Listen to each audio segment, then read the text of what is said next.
It's June 05, paper 2, question number 5.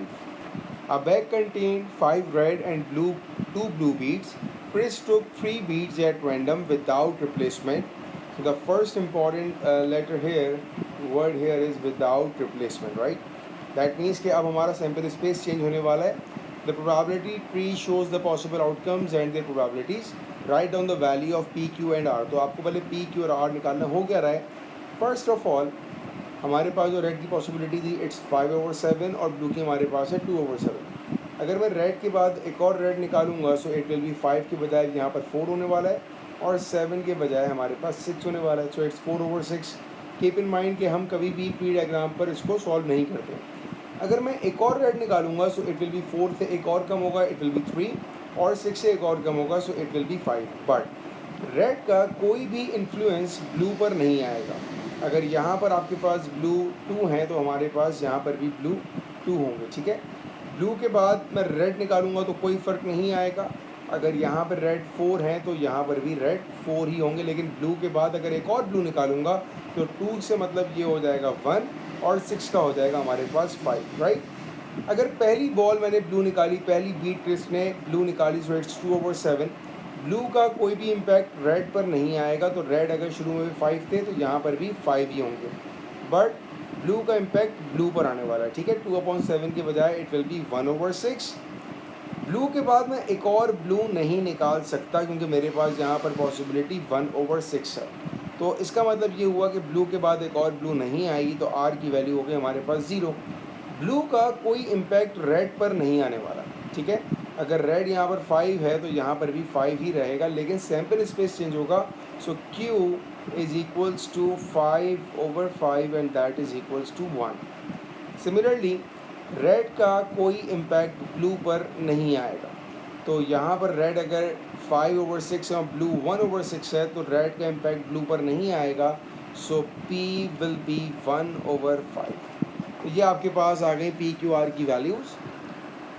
2 part A 3 red beads were taken. तो अगर पहली red Beed होगी इट विल बी 5/7, दूसरी रेड बीड होगी इट विल बी 4/6 और तीसरी रेड बीड होगी इट विल बी 3/5. सिंप्लीफाई किया, 3 1s are 3, 3 2s are 6, 2 1s, 2 2s are 4, 5 and 5 cancel. So the answer is 2/7. That is your first part. Second, the red bead is the first bead was red, that means this one. The second was blue. After red it's blue, this one. And the third is red, this one. So that is your highlighted region. इसका मतलब ये हुआ पहला 5/7 and then 2/6 and then 4/5. 5 and 5 cancel, 2 1s are 2, 2 3s are 6. So the answer is 4/21. Alright, part C. 2 of the beads were red and the one was blue. अब यहाँ पर कोई भी ऑर्डर नहीं है. ठीक है ना. 2 बीड रेड हो और एक ब्लू हो.